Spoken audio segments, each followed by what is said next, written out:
वे सब एक साथ मुड़े और देखा कि बीस्ट्स की एक भीड़ सीधे उनकी तरफ दौड़ी चली आ रही है।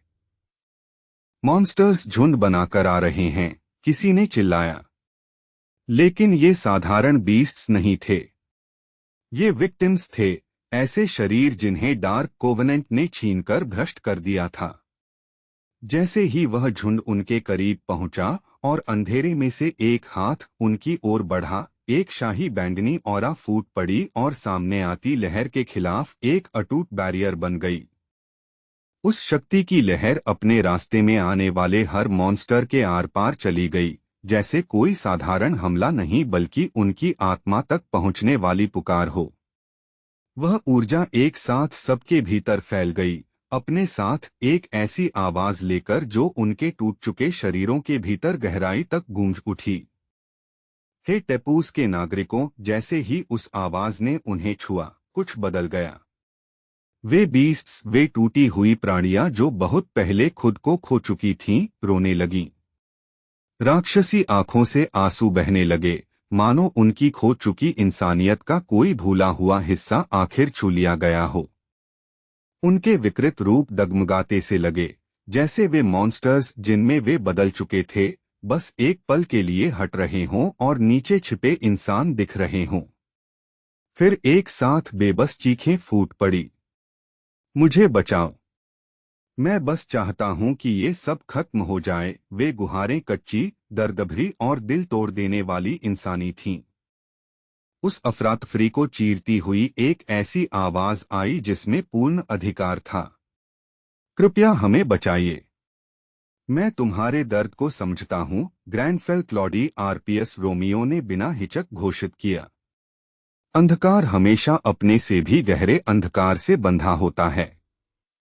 ब्लैक आर्ट्स पर बनी हुई लैबिरिंथ भी इसका अपवाद नहीं है। उस भारी शक्ति को खुलकर सामने आते देख फैबियन जालोम की रीढ़ में चिंता की ठंडी लहर दौड़ गई। ये कंपन लौंद बुदबुदाया, जबकि वह घबराकर साइज्मिक मॉनिटर जांच रहा था।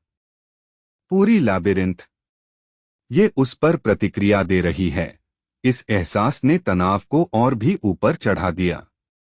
और ली होयोल, जो अब उस भयानक शक्ति के केंद्र में खड़ा था, फिर बर्फ जैसी निश्चितता से बोला, मैं तुम्हारे गर्व को आगे लेकर चलूंगा। ये शब्द किसी प्रतिज्ञा की तरह गिरे, मानो उन बीस्ट्स को आखिर कोई ऐसा मिल गया हो जो उनकी आज्ञा का पात्र हो, कोई इतना शक्तिशाली कि वह बोझ उठा सके जिसे वे अब खुद नहीं उठा सकते थे। फिर उसने उनकी ओर पीठ की और उन प्राणियों को आदेश दिया जिन्हें वह अभी-अभी वश में कर चुका था। रास्ता दिखाओ, हे टेपूस के लायंस। उसका आदेश किसी राजा की घोषणा की तरह गूंजा, और वे भ्रष्ट प्राणी ऐसे प्रतिक्रिया देने लगे मानो वे इतने समय से सिर्फ इसी का इंतजार कर रहे हों कि कोई ये शब्द कहे। उसकी आंखों के सामने सिस्टम ने एक नया notification चमकाया। You have obtained command authority over the Dark Covenant bearers of Tepus. इसी बीच लैबिरिंथ के दूसरे हिस्सों में साधारण प्लेयर्स अब भी बस जिंदा रहने के लिए मॉन्स्टर्स की भयानक लहर से लड़ रहे थे। अगर जिंदा रहना है तो यहां से निकलो, किसी ने चिल्लाया। ये मॉन्स्टर्स आखिर कह क्या रहे हैं? रुको, क्या वाईगैंग अभी मरने वाला है? ये लेवल 450 एलिट्स हैं। खतरा हर तरफ से करीब आता गया और घबराहट बस बढ़ती ही गई। वाईगैंग, क्या तुम ऐसी डिफिकल्टी में बच भी पाओगे? व्यूअर्स रोते हुए लिख रहे थे। घिरा हुआ और बेबस, वाईगैंग तो पहले ही बेकाबू होकर रोना शुरू कर चुका था। हैं, वह बस इतना ही घुटी हुई आवाज में निकाल पाया। तभी अचानक हवा को चीरती हुई इस्पात की चमक लपकी। उसके सामने वाला मॉन्स्टर एक ही वार में 2 टुकड़ों में कट गया। उसकी आंखों के सामने गिरते ही वाईगैंग पूरी तरह सन्न रह गया। सब कुछ इतनी तेजी से हुआ कि उसका दिमाग साथ ही नहीं दे पा रहा था। आखिरी पल में कोई नामुमकिन सी चीज आकर उसे बचा गई थी। अफरातफरी के बीच से एक योद्धा ऐसे उभरा जैसे किसी आपदा क्षेत्र में कोई हीरो उतर आया है। उसका आगमन इतना अचानक और सटीक था कि सब कुछ लगभग अवास्तविक लगा।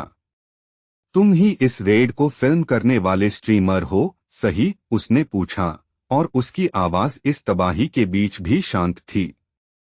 तुम्हें थोड़ा और सावधान रहना चाहिए। वाईगैन का दिमाग अभी भी सदमे से पीछे चल रहा था और वह बस धीमे अटपटे ढंग से इतना ही कह पाया, थैंक यू। जब तक वह अजनबी आगे बढ़ चुका था, वह युवक जल्दी जल्दी आसपास देखने लगा, समझने की कोशिश करता हुआ कि अभी हुआ क्या था। कुछ पल के लिए मॉन्स्टर होर्ड ने चलना बंद कर दिया। वाईगैन को लगा शायद उसे भ्रम हो रहा है। फिर एक बीस्ट ने धीरे धीरे अपना सिर एक खास दिशा में घुमाया, जिससे नाम क्योलमिन पूरी तरह हैरान रह गया।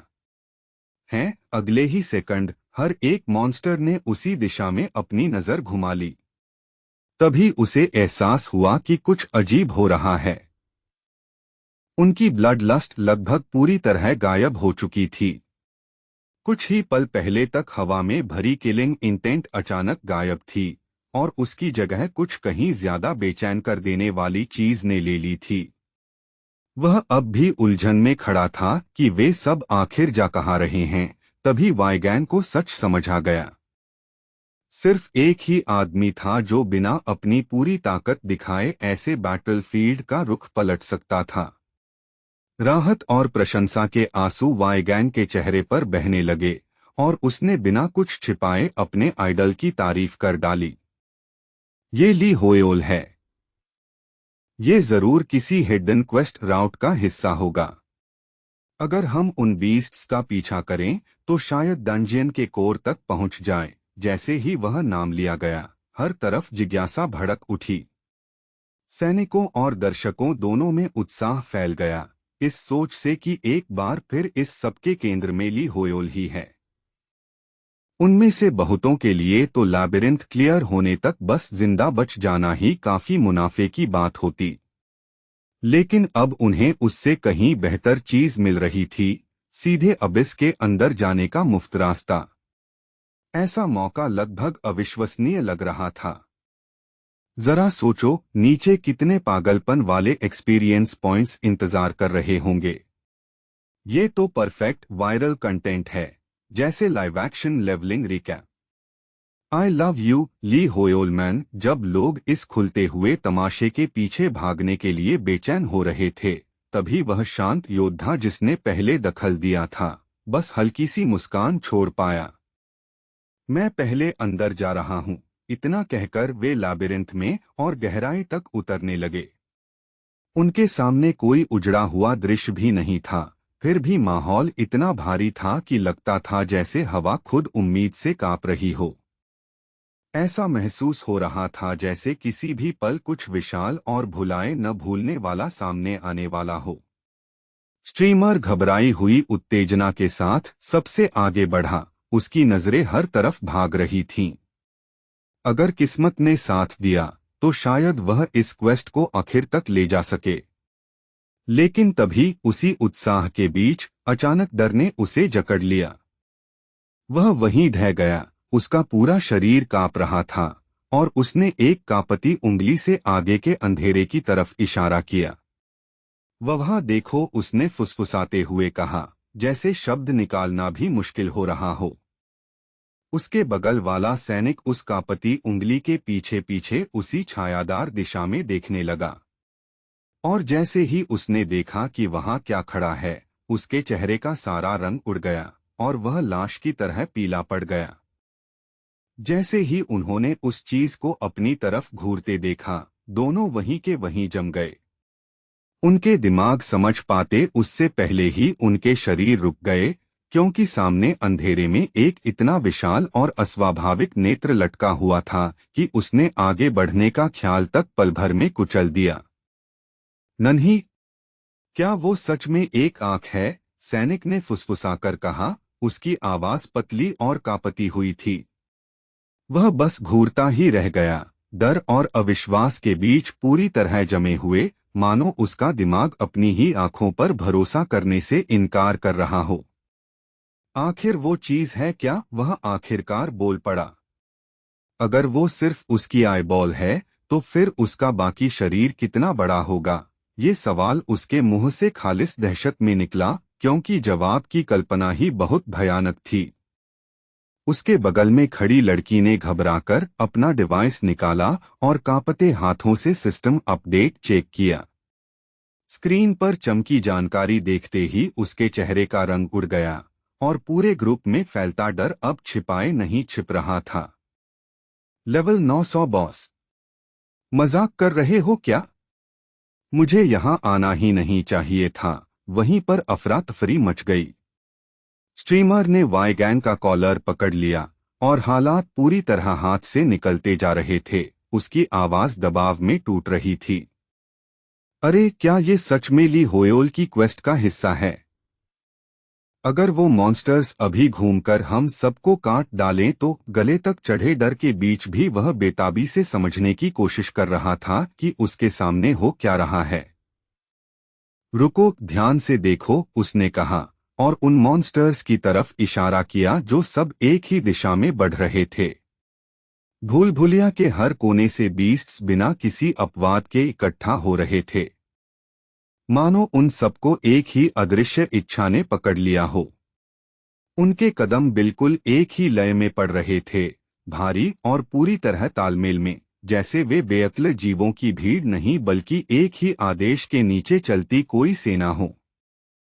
फिर वे सब एक साथ जाकर एक आदमी के सामने रुक गए, जो ऐसे आराम से चाय पी रहा था जैसे इस पूरे हंगामे से उसका कोई लेना देना ही न हो।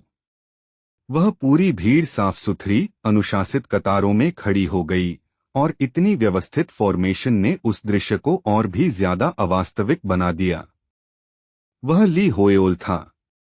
इसमें कोई गलती नहीं हो सकती थी। मॉन्स्टर्स और मौत जैसे दबाव से घिरा होने के बावजूद वह वहीं उसी नामुमकिन शांति के साथ बैठा था। लगभग तुरंत ही खुशियों की आवाजें उठने लगीं। ली होयोल सच में वही है। निराश लोग उस दृश्य से ऐसे चिपक गए जैसे अबिस के ऊपर लटकती आखिरी रस्सी हो, और इस नाइटमेयर की शुरुआत के बाद पहली बार उनके चेहरों पर उम्मीद लौट आई। जैसा हमने सोचा था, ली होयोल उस होर्ड को कंट्रोल कर रहा है। हम बच गए, सब यही मान बैठे थे। बाहर से ली होयोल ने शांति से अपनी गर्म चाय उठाई और एक और नपातुला घूंट लिया, लेकिन अंदर से उसकी आत्मा पूरी तरह टूट रही थी। हम तो पूरी तरह बर्बाद हो चुके हैं। सिर्फ उस चीज से लड़ने का ख्याल ही उसके भीतर हड्डियों तक डर उतार रहा था। ये कोई साधारण डीमन टाइप दुश्मन नहीं था जिसे वह ब्लफ करके या साफ बढ़त लेकर हरा दे। उससे निकल रहा दबाव बुनियादी तौर पर ही गलत महसूस हो रहा था। आखिर ऐसी चीज पर लेवल 900 टैग कैसे हो सकता है?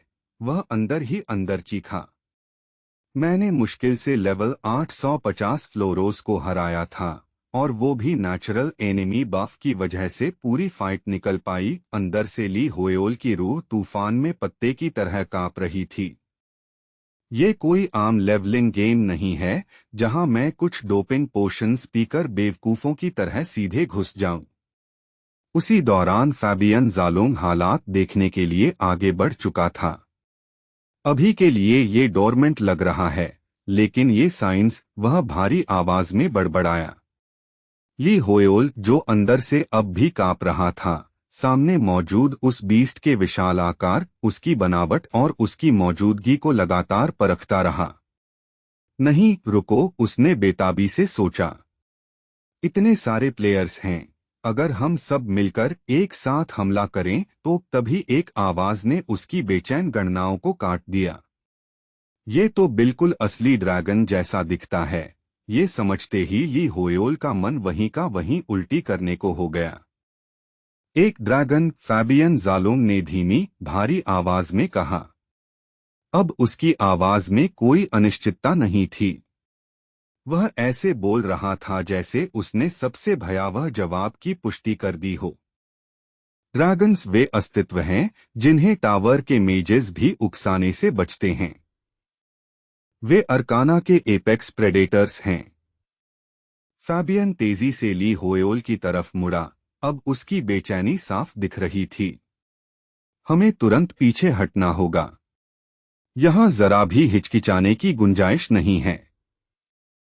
फिर भी बाहर से ली होएल पूरी तरह शांत बना रहा। ग्रैंडफेल क्लॉडी आरपीएस रोमियो वाले पर्सोना के नीचे उसका चेहरा पढ़ा ही नहीं जा सकता था।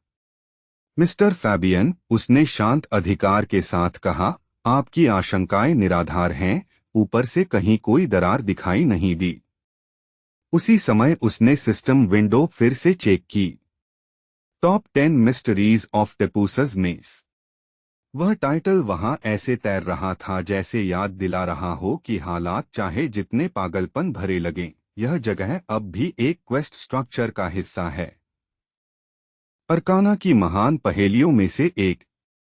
भूल भुलिया को सुलझाओ और टेपूस की सच्चाई दुनिया के सामने लाओ। Mysteries solved 0 out of 10। Witness the completion of Tepus's maze complete. Enter the deepest level in progress.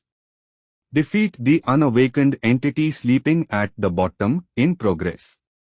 उसके विचार तेजी से दौड़ने लगे। ड्रैगन्स अरकाना की मेन लोर के केंद्रीय अस्तित्व थे, ऐसे बीइंग्स जो दुनिया की मुख्य कहानी से जुड़े थे, लेकिन टेपूस की मेस तो एक सामान्य क्वेस्ट राउट होनी चाहिए थी।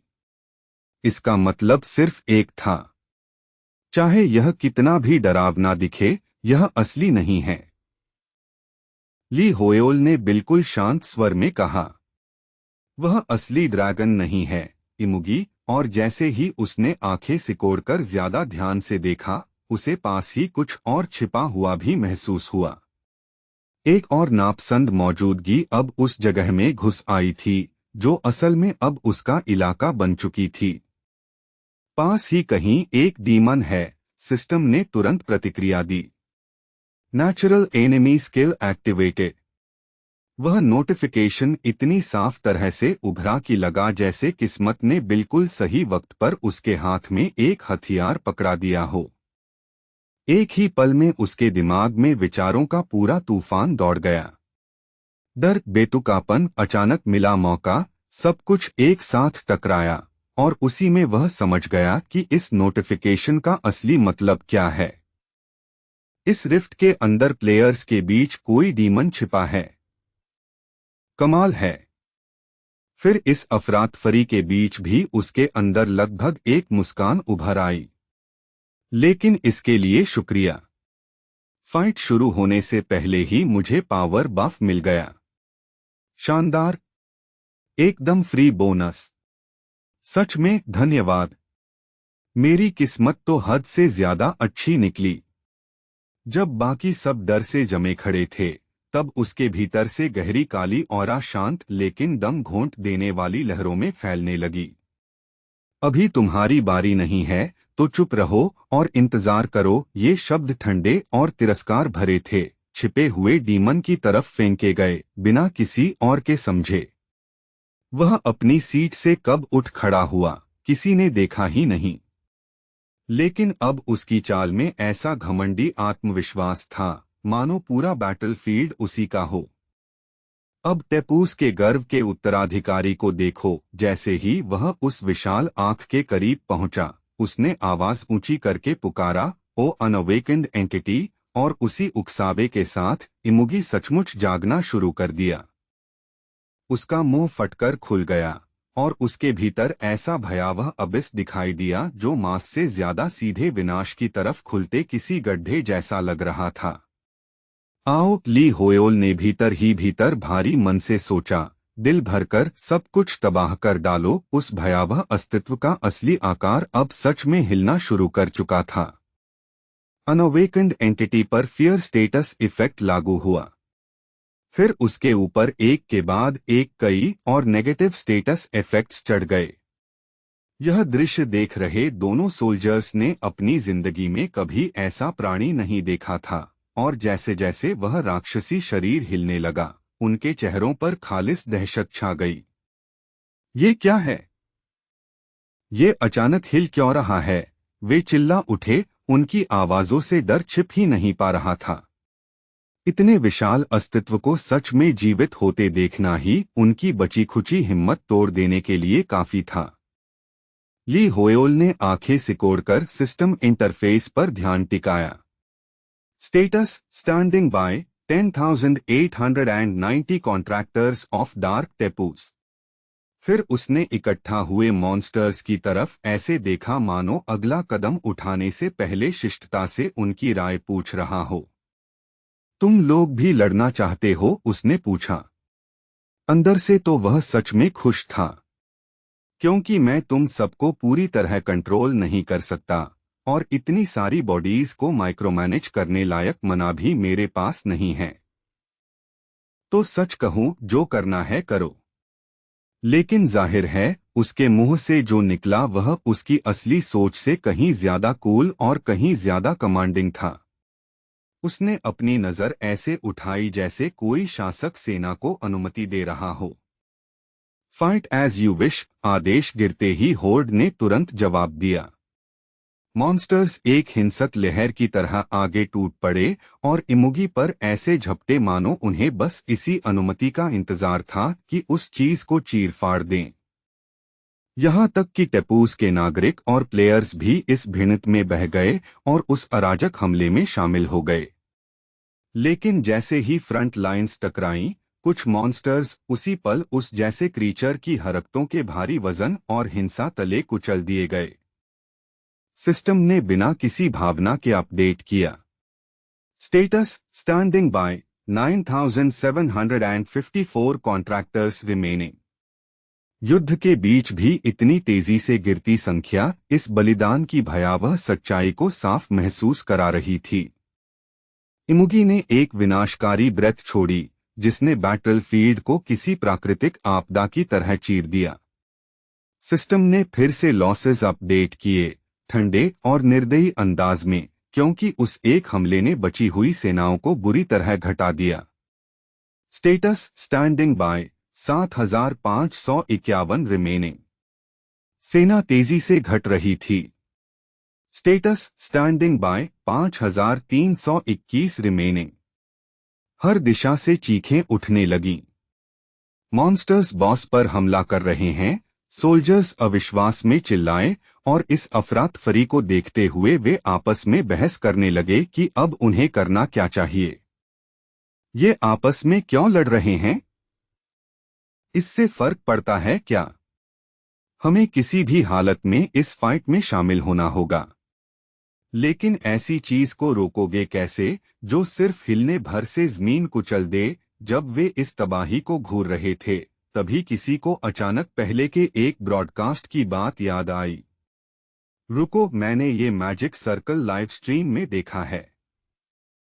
ये वही डिवाइन स्पेल है जो यूसरा आइलैंड रेड के दौरान हायन कासैट ने छोड़ी थी। ये पहचानते ही ग्रुप पर एक और सदमे की लहर दौड़ गई, क्योंकि इसका मतलब था कि ये अफरातफरी यूं ही नहीं थी।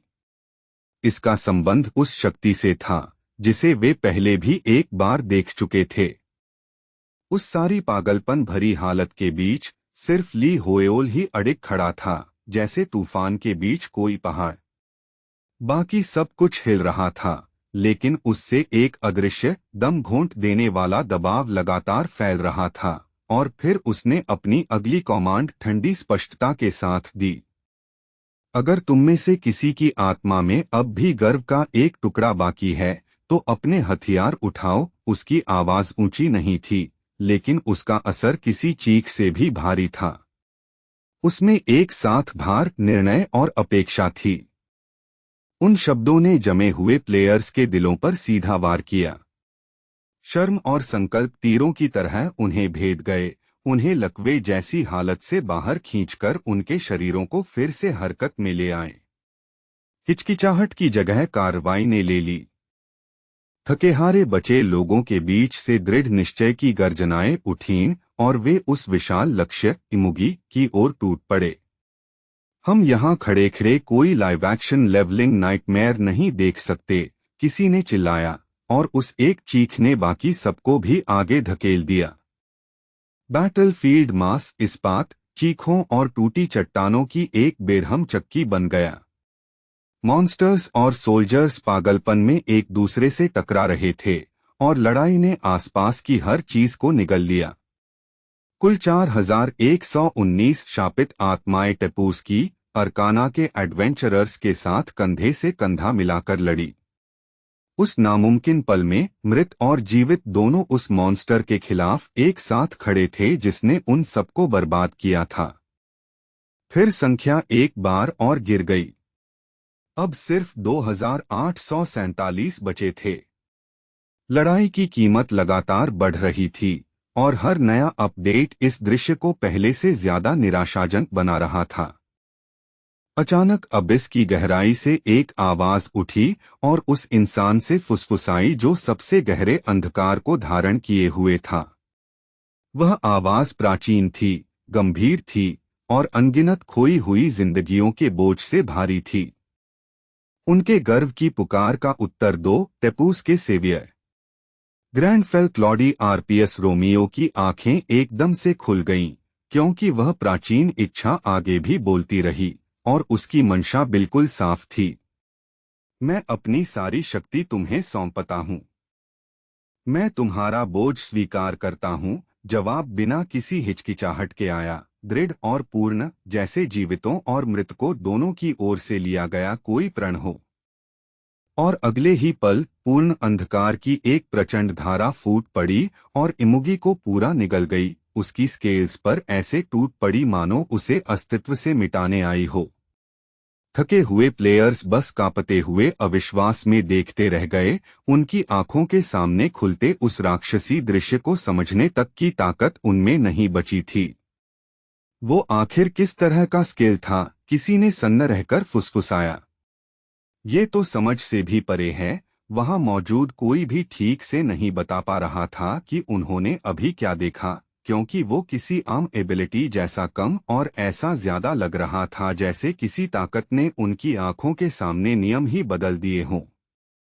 एक चमकदार सुनहरी सिस्टम विंडो सबकी आंखों के सामने खुली और पल भर के लिए बैटलफील्ड पर पवित्र सी रोशनी छा गई। वह विशाल क्रीचर आखिरकार गिर चुका था, लेकिन ली होएओल अब भी बिना एक खरोंच के खड़ा था, मानो पूरा नाइटमेयर उसे छू तक नहीं पाया। फिर अगला झटका आया। एक वर्ल्ड क्वेस्ट ट्रिगर हो चुकी थी। सिस्टम मैसेज साफ भारीपन के साथ सामने आया, वर्ल्ड क्वेस्ट ड्रैगन स्लेयर।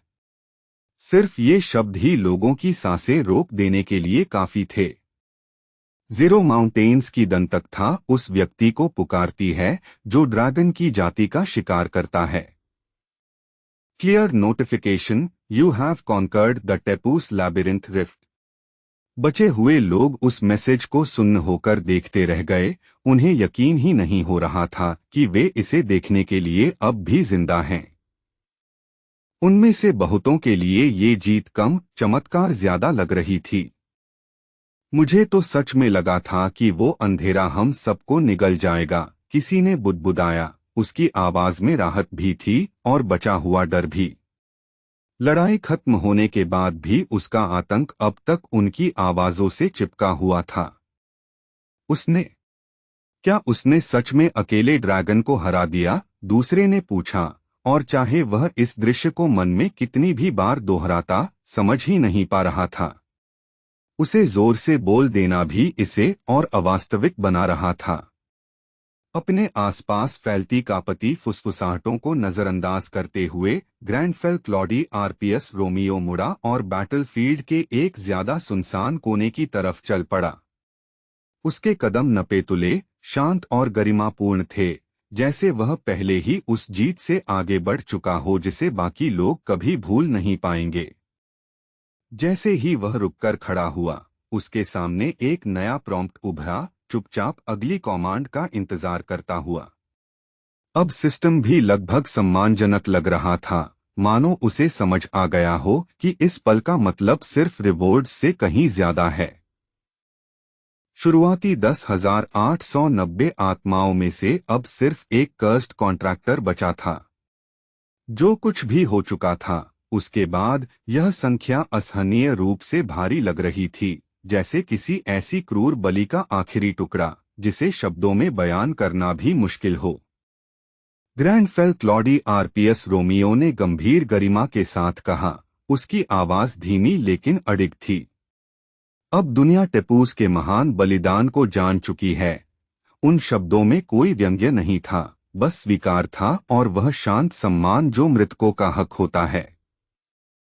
अब तुम आखिरकार शांति से विश्राम कर सकते हो। ये सुनते ही स्पिरिट की आंखों से आंसू बह निकले और उसने धीमे से जवाब दिया, मैं समझ गई। उनके आसपास खड़े प्लेयर्स ने एक एक करके सिर झुका लिए, उस आत्मा की मुक्ति और उसके साथ मरे अनगिनत लोगों के लिए मौन प्रार्थना करते हुए। जैसे ही आखिरी स्पिरिट रोशनी में घुलकर गायब हुई, ग्रैंडफेल का पूरा व्यवहार एक पल में बदल गया। विदाई की वह नरमी पूरी तरह गायब हो गई और उसकी जगह कुछ ठंडा और कहीं ज्यादा खतरनाक आ गया। अब फिर उसकी नजर खिंची हुई तलवार की तरह तेज हो गई, भीड़ पर घूमती हुई एक छिपी मौजूदगी पर जाकर टिक गई। तुम वहां, ये साधारण शब्द भी इतने दबाव से भरे थे कि हवा तक भारी लगने लगी। मेरा मानना है कि तुम मुझे ढूंढ रहे थे। अदृश्य नजर रखने वाला तुरंत तन गया और कच्चे डर के झटके से वहीं जम गया। सिर्फ पकड़े जाना ही उसकी बची खुची हिम्मत तोड़ने के लिए काफी था। कैसे? छिपे हुए डीमन ने घबराकर सोचा। मैंने अपनी डीमोनिक एनर्जी पूरी तरह छिपा रखी थी। यही भरोसा उसे अब तक किसी तरह शांत रखे हुए था, लेकिन अब नहीं। एक इंसान मुझे कैसे पहचान सकता है?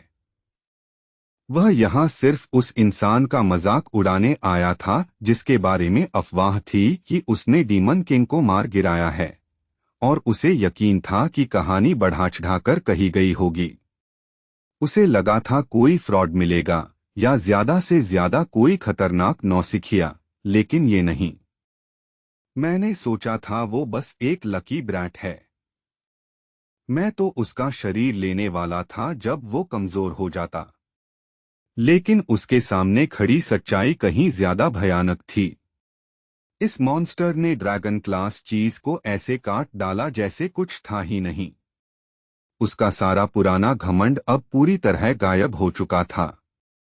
ये आखिर है क्या? डीमन ने दहशत में सोचा। ये सिर्फ मैजिक नहीं है। ली होयोल के पास जो भी था वह ऐसा लग रहा था जैसे किसी भी सामान्य श्रेणी से बाहर की ताकत हो। ये तो खुद अबिस से भी गहरा अंधकार है।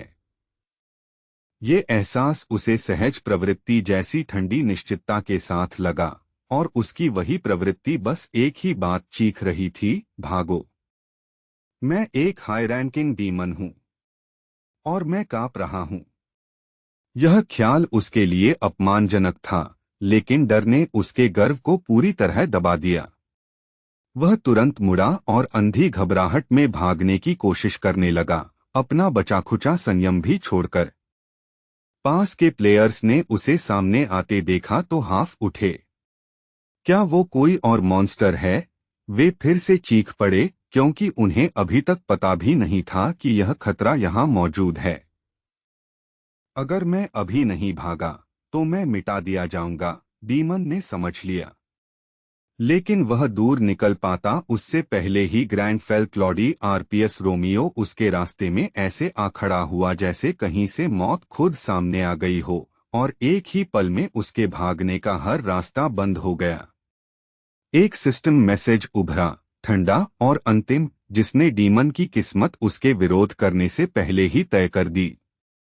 The map of forgotten names demands a sacrifice. ये शब्द किसी पहले से सुनाई जा चुकी सजा जैसे गिरे।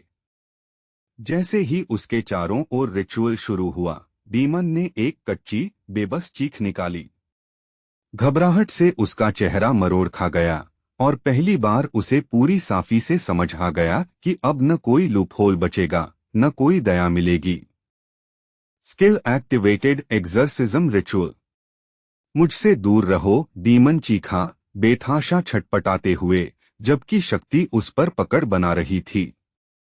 लेकिन उसका डर इस दृश्य को और भी अंतिम बना रहा था, जैसे वह अब लौटने की सीमा पार खींचा जा चुका हो।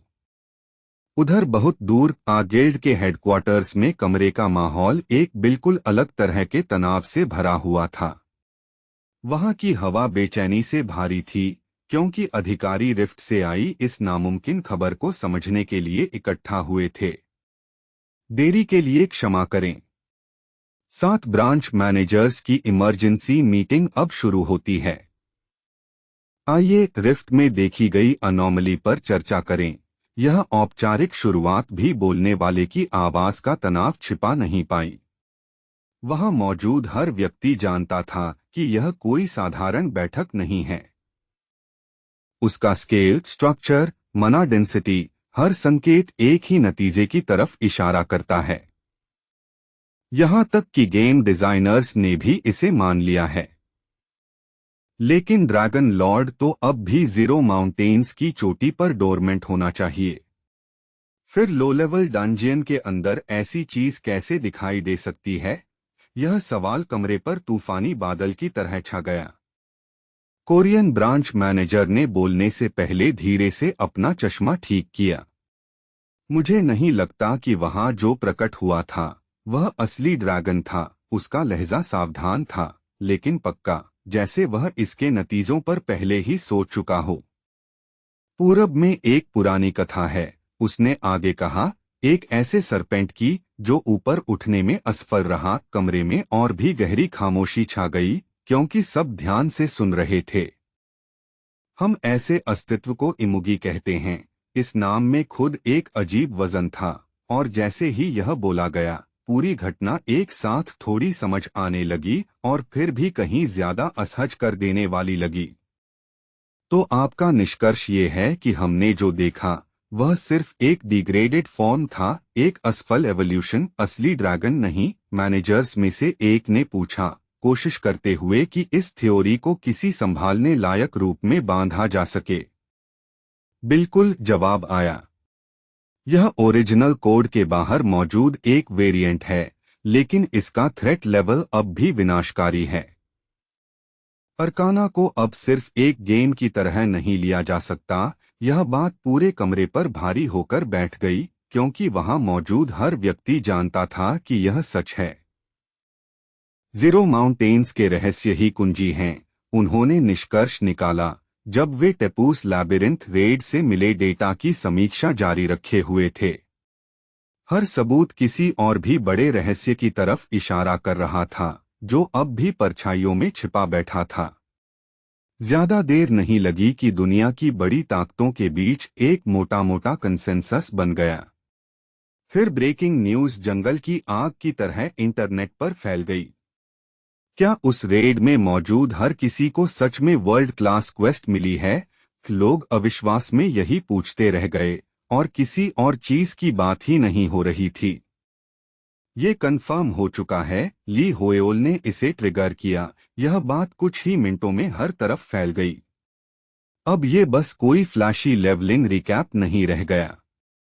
ये तो इतिहास है जो रियल टाइम में अनफोल्ड हो रहा है। इस पल का पैमाना अब साधारण हाइप से बहुत आगे निकल चुका था। Quest traces of the dragon. एक घबराया हुआ रिपोर्टर अपडेट सुनाते हुए सिर हिलाकर बोला। हाँ, हर बचे हुए पार्टिसिपेंट ने बताया कि उसे वही क्वेस्ट विंडो मिली। दूसरी तरफ नाम टेमिन ने झुंझलाहट में दांत भींच लिए। धत्त, उसकी आवाज की कड़वाहट छिपी नहीं रही। मुझे वहां होना चाहिए था, नाम टेमिन ने बड़बड़ाते हुए कहा। वह छूटे हुए मौके पर गुस्से से भरा हुआ था। उसके बगल में छाया में छिपा एक राइवल ठंडी आवाज में फुसफुसाया, तुम शिकायत करते रहो, मैं तुम्हें पीछे छोड़ दूंगा। गोंग गिल्ड में लॉक्स अपने फोन को घूरता रह गया। उसके चेहरे पर साफ अविश्वास था। एक ड्रैगन? तुम लोग सच कह रहे हो? लॉक्स बुदबुदाया। अगर ये सच है तो वह हिडन क्लास पागल ड्रैगन नाइट जरूर कुछ करेगा। वह भी समझ सकता था कि ताकत का संतुलन अब बहुत तेजी से बदलने वाला है। अब हालात खराब होने वाले हैं, उसने धीमे से कहा। इस बार उसकी आवाज में उत्साह नहीं था। उसमें बस यह बेचैन यकीन था कि पूरी स्थिति अब कुछ बहुत बड़े रूप में फटने वाली है। पूरी इंडस्ट्री में एनालिस्ट्स पूरी तरह उलझ गए थे।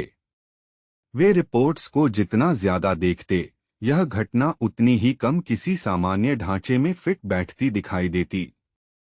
ली होयोल ने अकेले लेवल 900 बॉस को हराया, लेकिन रिवॉर्ड्स पर कब्जा करने के बजाय उसने बाकी सबके लिए रास्ता खोल दिया, एक एनालिस्ट ने अविश्वास में कहा।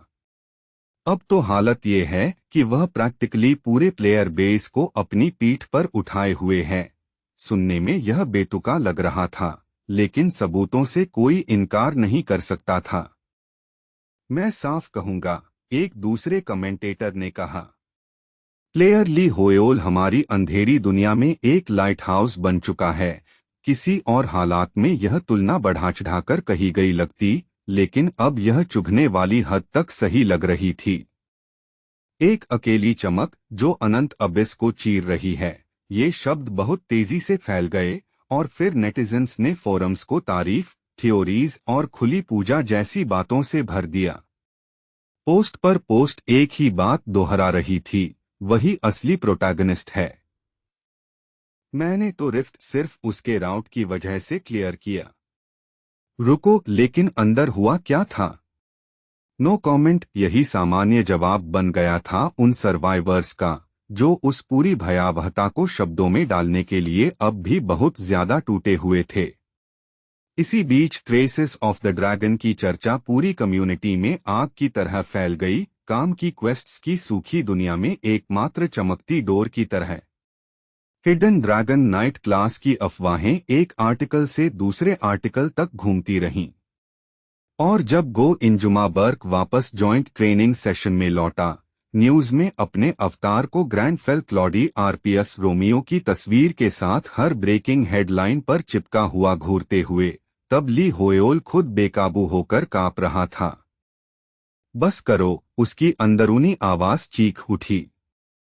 कृपया बस अब बंद करो, वह तो सेकंड हैंड एम्बैरेसमेंट से ही मर रहा था। क्या ब्रह्मांड का अनंत शून्य काफी ड्रामेटिक नहीं था? क्या इसे भी यही बनना था? अब दुनिया उसे उस अकेली रोशनी की तरह बुला रही थी, जो पूरे अंधेरे के बीच चमक रही है। ली होयोल शर्म से भीतर ही भीतर टूटकर तड़पने लगा। ऐसे टाइटल्स में उलझ जाने के बाद वह फिर कभी लोगों के सामने अपना चेहरा कैसे दिखाएगा? लेकिन तभी एक ठंडी आवाज ने उसकी बिखरती सोच को सीधा काट दिया। दूसरों की राय महत्वहीन है। ली होयोल तुरंत खुद को संभालकर वापस आया।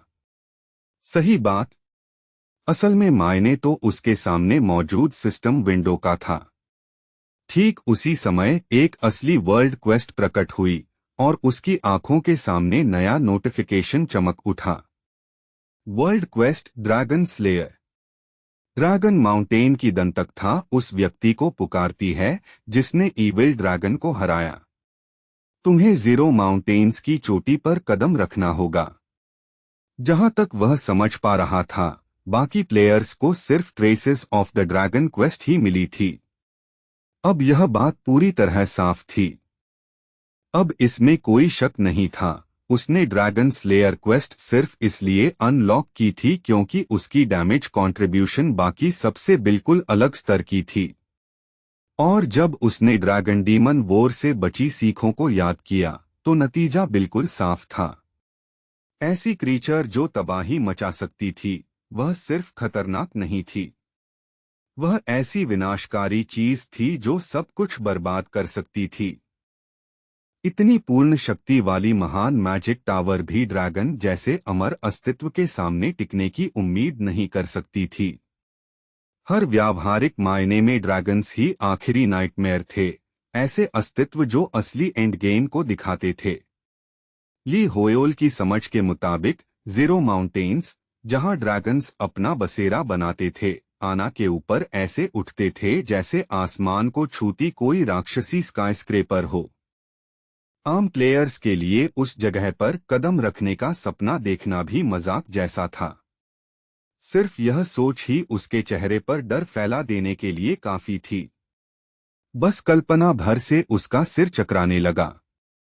अगर टोन में उसके सामने आई क्रीचर सच में एक असली ड्रैगन होती, तो वह सिर्फ फाइट नहीं हारता बल्कि बहुत पहले बिना कोई निशान छोड़े मिट चुका होता। अगर मैजिक टावर भी एक ड्रैगन को नहीं गिरा सकती तो वह आखिर दुनिया में उससे लड़ेगा कैसे। वह लेवल 900 वाले ब्रूट को गिरा सका तो सिर्फ इसलिए क्योंकि उसकी नेचुरल एनिमी स्किल ठीक सही समय पर एक्टिवेट हो गई थी। उसके बिना जीत नामुमकिन थी। सच में वह किसी चमत्कार से कम नहीं था।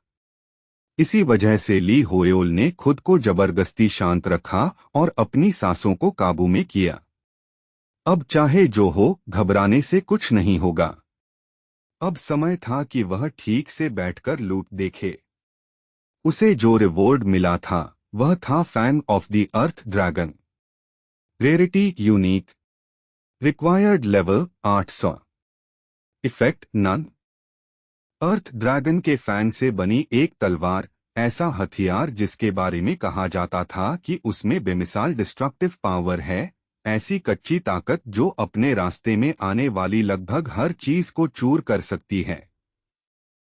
ली होयोल ने थककर कराह निकाली। अरे यार, फिर से लेवल रिस्ट्रिक्शन। फिर भी ऐसा हथियार तो बेहिसाब ताकतवर होना चाहिए। शायद कम से कम 1 सेकंड के लिए पकड़कर देखूं। लेकिन जैसे ही उसका हाथ उस पर गया, सिस्टम ने बेरुखी से सच्चाई उसके मुंह पर दे मारी। Your level is too low to equip this item. Lee Hoyol को झुंझलाहट में मुंह फुलाए देख ग्रैंडफेल ने अपने हमेशा वाले ठंडे और तेज लहजे में कहा, मायने यह नहीं रखता कि तुम उसे बस पकड़ सकते हो या नहीं, बल्कि यह कि तुम उसका उपयोग कैसे करना चुनते हो। ली होयोल ने मन ही मन लंबी सांस छोड़ी, उस बात की चुभन साफ महसूस करते हुए। ऐसी चीज का उपयोग करूं भी कैसे जिसे मैं ठीक से उठा भी नहीं सकता। आखिर में उसने खुद को मजबूर करके तलवार छोड़ दी और ध्यान कहीं और लगाया। तलवार को भूलो। The map of all things. वही असली खजाना था जो सच में ऐसा लग रहा था जैसे सीधे आसमान से उसकी झोली में गिरा हो। सिस्टम नोटिफिकेशन के मुताबिक मैप ऑफ ऑल थिंग्स एक एपिक रैंक आइटम था और उसका लेवल रिक्वायरमेंट 0 था, जो उसे ड्रैगन फैंग से कहीं ज्यादा प्रैक्टिकल बना रहा था। यह मैप हिडन, लॉस्ट या जानबूझकर छिपाई गई चीजों की लोकेशन दिखाता था।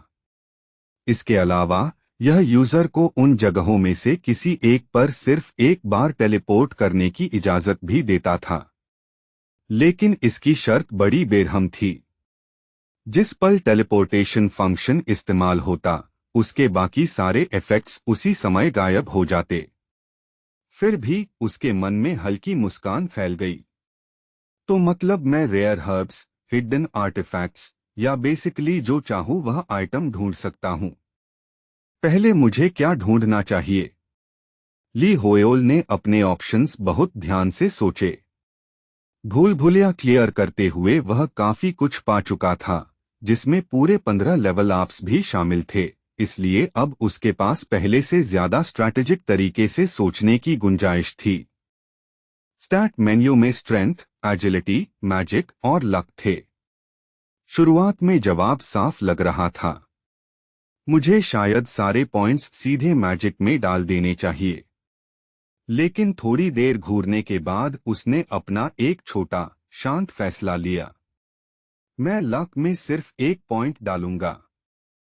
जैसे ही उसने वह चॉइस की, ली होयोल के सीने में एक उत्साह सा उठ गया। Lucky number 7। यह सच में काफी अच्छा लग रहा है ना? सिर्फ वह नंबर देखकर ही अजीब सी तसल्ली मिली, इतनी कि वह एक पल के लिए मुस्कुरा उठा। ओह फॉर्चून! ओह महान ट्रेजर मैप, प्लीज मुझे कुछ टॉप टियर लूट तक ले चलो। अपना सिलेक्शन करने के बाद वह सच में उत्साहित महसूस कर रहा था। मनाड्रे-1 दुनिया में लेवलिंग का थ्रिल कुछ ऐसा ही था, सीधा सादा लेकिन लत लगाने वाला। हो गया। अब वापस काम पर। उसके दूर रहने के दौरान बहुत सारी एक्सप्लोरेशन एप्लीकेशंस जमा हो चुकी थीं और उसका इंतजार कर रही थीं।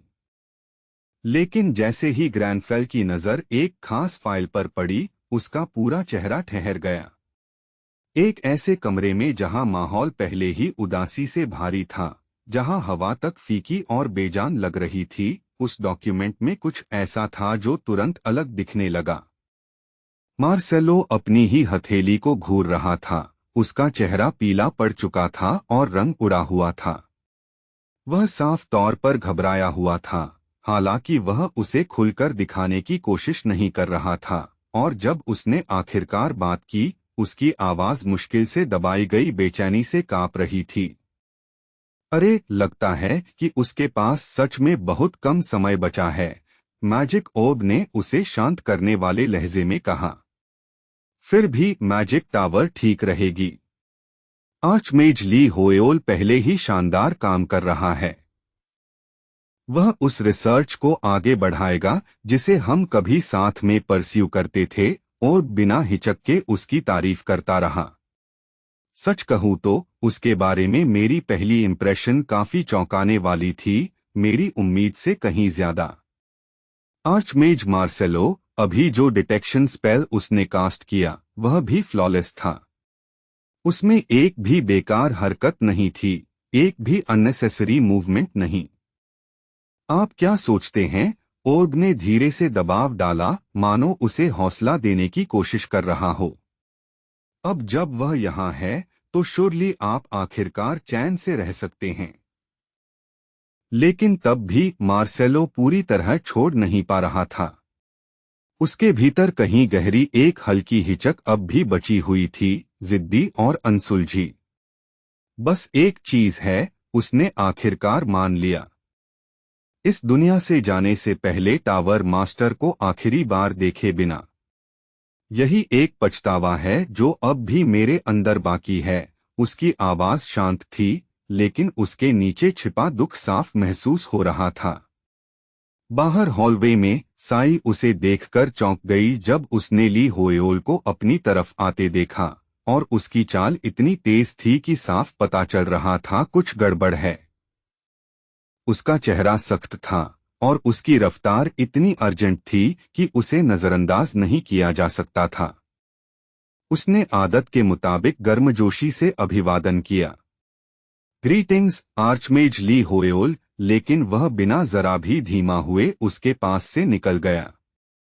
उसे कॉरिडोर में गायब होता देख साई बस हैरानी में उसे जाते हुए देखती रह गई। आखिर वह इतनी जल्दी में कहाँ जा रहा है? काफी समय से अफवाहें चल रही थीं कि आर्चमेज मार्सेलो सिम्युआर्ड एक टर्मिनल इलनेस से जूझ रहा है, जो उसके परिवार की इनहेरिटेड कर्स्ड ब्लड लाइन से जुड़ी हुई थी। ली होएल के विचार तुरंत तेज हो गए। क्या वह उस कर्स को तोड़ने का तरीका खोजने की कोशिश कर रहा है? एक्सप्लोरेशन एप्लीकेशन में यह साफ लिखा था। टारगेट था आर्चमेज मार्सेलो और साथ ही सिम्युआर्ड मेज फैमिली की हेरेडिटरी कर्स, जिसका इलाज वे अभी बेताबी से ढूंढ रहे थे। उसकी आंखें शक से सिकुड़ गईं। तो आखिर सच क्या है? उसने धीरे से कहा। टर्मिनल इलनेस या कर्स? यह साफ तौर पर कोई आम कर्स नहीं थी। अगले ही पल ली होएल को एक क्वेस्ट नोटिफिकेशन मिला। अ प्ली फ्रॉम द सिम्युआर्ड फैमिली। सिर्फ उसका नाम ही हालात को और भारी बना रहा था। सिम्युआर्ड मेज फैमिली अपनी ब्लड लाइन को पीढ़ियों से सताती आ रही हेरेडिटरी कर्स के असली ओरिजिन को ढूंढना चाहती थी। फैमिली की लेटर पूरी हो चुकी थी, और सिम्युआर्ड फैमिली की काउंटेस से मिलने वाली क्वेस्ट अब आधिकारिक रूप से शुरू हो चुकी थी। एक लाइन सबसे ज्यादा अलग दिख रही थी। This request originated from demons. इस जानकारी के आधार पर उसने एक ठंडा निष्कर्ष निकाला। इस सब के पीछे डीमंस हैं। उस पल इस मना रिकैप का तनाव अचानक और बढ़ गया। ग्रैनफेल की मौजूदगी के जरिए उसकी आंखें ठंडी, कठोर और साफ इरादे से भर गईं। जैसे ही उसे समझ आया कि उन्होंने एक बार फिर मैजिक टावर पर हाथ डालने की हिम्मत की है, उसके आसपास की हवा तक कस गई। मैं उन्हें इसका पछतावा करवाऊंगा। फैमिली ग्राउंड्स के पीछे खड़ी वह विशाल हवेली अपने अंदर जबरदस्त शान समेटे हुए थी, मानो वह इमारत खुद सिम्युआर्ड फैमिली की अपार अथॉरिटी और मैजिकल प्रेस्टीज का प्रतीक हो। उस घर का हर सदस्य असाधारण मैजिकल एबिलिटी लेकर पैदा होता था। वे हर जगह एक मेज नोबल फैमिली के रूप में मशहूर थे, जो एक के बाद एक गिफ्टेड जीनियस पैदा करने के लिए जानी जाती थी। लेकिन इतनी प्रतिभा और हैसियत के बावजूद बहुत कम लोग उन्हें ईर्ष्या की नजर से देखते थे। वह प्राचीन मैंशन अब भी गंभीर खामोशी में खड़ा था, क्योंकि सिम्युआर्ड ब्लड लाइन भले जन्म से असाधारण टैलेंट के आशीर्वाद के साथ आई हो, लेकिन उसी के साथ वह एक लाइफ स्टीलिंग कर्स से भी बंधी थी, जो उन्हें मिडल एज तक पहुंचने से पहले ही छीन लेती थी। एक उदास छोटा लड़का वहां बिना कुछ कहे खड़ा था, मानो उसके लिए खामोशी ही अब सबसे स्वाभाविक जवाब बन चुकी हो। सिम्युआर्ड फैमिली के लिए डेथ कोई दूर की चीज नहीं थी, बल्कि एक जाना पहचाना सच था, ऐसी घटना जिसे उन्होंने इतनी बार देखा था कि वह रोजमर्रा की जिंदगी का हिस्सा बन गई थी। कमरे में गिरती रोशनी तक फीकी और बेजान लग रही थी, जैसे वह भी घर पर छाए इस दुख को समझती हो। मार्सेलो ने मुलायम लेकिन स्थिर आवाज में कहा, ऐसी आवाज जो इस पल के लिए लगभग जरूरत से ज्यादा शांत लग रही थी। लगता है अब सब कुछ लगभग तैयार है। वह काफी देर तक चुपचाप बैठा सोचता रहा। फिर उस लंबी खामोशी के बाद उसने धीरे से कहा, मैं महसूस कर सकता हूं। मेरी हार्ट बीट धीमी पड़ रही है। मेरे अंदर मना का फ्लो धीरे धीरे कम हो रहा है। मौत करीब आ रही है। यह कहकर मार्सेलो ने एक ड्रॉअर खोला और उसमें से ग्रीन टी का पैकेट निकाला। उसके चेहरे पर अजीब सी संतुष्टि थी, मानो वह पहले ही अपने इंतजार में खड़ी चीज को स्वीकार कर चुका हो। टावर में जो जगह मैं पीछे छोड़ जाऊंगा, उसकी अब मुझे चिंता नहीं है, क्योंकि अब वहां तुम हो। उसका सिर थोड़ा झुका जब उसने शांत विश्वास के साथ वह नाम लिया, लॉर्ड ली होएओल। तभी अचानक कमरे में नॉक की आवाज गूंज उठी। अंदर आओ। मार्सेलो ने सिर उठाया, खुद भी थोड़ा चौंकते हुए, क्योंकि उसे इस समय किसी के आने की उम्मीद नहीं थी। अब यहां कौन आ सकता है? जैसे ही दरवाजा खुला, वह हैरानी से हाफ उठा। ली होएओल, तुम यहां इतनी दूर क्यों आए हो? ग्रैनफेल बाहें मोड़े भीतर आया और मार्सेलो पर सीधी अडिग नजर गड़ा दी। मार्सेलो, उसने कहा। उसकी आवाज सामान्य से कहीं नीची थी और उसमें ऐसा वजन था जिसने कमरे का माहौल तुरंत बदल दिया। मैं तुमसे कुछ पूछना चाहता हूं। ग्रैनफेल की नजर और तेज हो गई और उसने यह सवाल लगभग डराने वाली तीव्रता से रखा। क्या तुम जीना चाहते हो? मार्सेलो चुप हो गया। उसकी आंखों में उलझन की हल्की सी चमक दिखी, कुछ ऐसा जो बहुत गहरे दबा था और जिसे नाम देना आसान नहीं था। फिर लगभग अप्रत्याशित ढंग से वह हंस पड़ा, जैसे उस सवाल की सीधी बेबाकी ने उसे पूरी तरह चौंका दिया हो। ग्रैनफेल, जो झुंझलाहट और शर्मिंदगी के बीच फंस गया था, तुरंत पलटकर बोला, और साफ दिख रहा था कि उस रिएक्शन ने उसके प्राइड को चोट पहुंचाई है। आखिर इसमें इतना मजेदार क्या है? उसने तेजी से पूछा। इस तरह की हंसी सच कहूं तो काफी असहज करने वाली है। तब मार्सेलो की आवाज नरम हो गई और उसमें वर्षों का बोझ और रेजिग्नेशन साफ सुनाई दे रहा था। मेरी पूरी जिंदगी में तुम पहले इंसान हो जिसने मुझसे यह सवाल पूछा है। बाकी सबने मुझे या तो ईर्ष्या से देखा या दया से। लेकिन यह समझ लो, मुझे कोई पछतावा नहीं है। उसकी नजर धीरे धीरे दूर खिसक गई और खोई सी लगने लगी। जो दृश्य तुम अपने सामने देख रहे हो, मेरी यह प्रतिभा, यही उसकी कीमत थी। मैंने इसके बदले अपनी उम्र दे दी और वही सौदा आज मेरे ऊपर मौजूद कर्ज बन गया। मार्सेलो ने अपनी मुट्ठी कसकर भींच ली, मानो वह अपने भीतर दबे आखिरी रिजेंटमेंट को भी कुचल देना चाहता हो।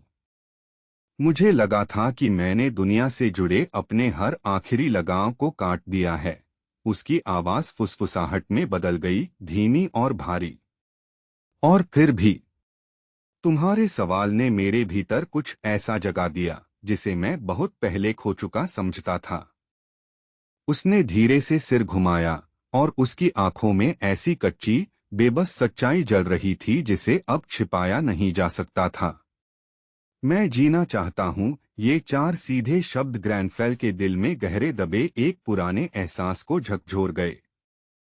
उसी पल मैजिक टावर से उनकी वह बेताब भागने की याद उसके दिमाग में दर्दनाक साफी के साथ फिर से चल उठी, जैसे सब कुछ दोबारा उसकी आंखों के सामने हो रहा हो। मैं इस आदमी का सब कुछ उधारदार हूँ, उसने चुपचाप सोचा, और यह सच्चाई पहले से कहीं ज्यादा भारी होकर उसके ऊपर बैठ गई। उसे पुराना मार्सेलो साफ याद था, ऊंचा और दृढ़ खड़ा हुआ, अपने सबॉर्डिनेट्स को पूरे अधिकार के साथ निर्देश देता हुआ, जिसकी मौजूदगी भर से पूरी टावर स्थिर हो जाती थी। तब तुम मेरी ढाल थे, मार्सेलो। तो अब इस बार मुझे तुम्हारी ढाल बनने दो। ग्रैंडफेल की आवाज स्थिर और मजबूत थी, जैसे पत्थर जो कभी नहीं टूटेगा। मार्सेलो, मुझे बस यही जवाब सुनना था। उसी पल उसके सामने एक नीली सिस्टम लाइट चमकी। एक नई क्वेस्ट उभरी, मार्सेलोज रिसर्च लेगेसी। मैजिक टावर का आर्चमेज तुम्हारे साथ खड़े होकर मैजिक की सीमाओं को पार करना चाहता है। Accepting Marcelo's proposal complete, proving your worth complete, the archmage burden repeatable, mastery of QI in progress, carrying on Marcelo's will in progress. एक के बाद एक सिस्टम मैसेजेस उसकी आंखों के सामने ठंडी, मैकेनिकल सटीकता के साथ जमते चले गए। दृश्य बदल गया और माहौल पूरी तरह बदलते हुए उस भव्य और चमकदार क्रिस्टल हॉल में खुल गया, अपनी पूरी गंभीर महिमा के साथ। नई राउंड टेबल की बैठक शुरू हो चुकी थी। तभी एक आवाज खालिस हैरत और अविश्वास से कांपती हुई गूंजी, आर्चमेज यशिया, और यहाँ तक कि एलीट मेजेस भी, सब यहाँ इकट्ठा हो गए हैं। वह ऐलान हॉल की धीमी फुसफुसाहटों को चीरता हुआ निकल गया। सबसे साधारण अप्रेंटिसेस से लेकर सबसे ऊंचे मास्टर मेजेस तक हर कोई मौजूद था। महत्व की एक भी सीट खाली नहीं छोड़ी गई थी। उसने धीरे धीरे पूरे कमरे पर नजर डाली और उसके हर ख्याल में अविश्वास घुला हुआ था। क्या ये सच में वही राउंड टेबल है जिसे मैं जानती थी? जो गैदरिंग कभी राजों में लिपटी रहती थी, अब सबके लिए खोल दी गई थी। कितनी अनपेक्षित बात है, आर्चमेज बेलिये ने थकी हुई सांस छोड़ते हुए बुदबुदाया। सच कहूं तो ये किसी चमत्कार से कम नहीं लगता। उसकी आंखों में अब भी हल्की बेचैनी थी, लेकिन इतना वह खुद भी जानती थी।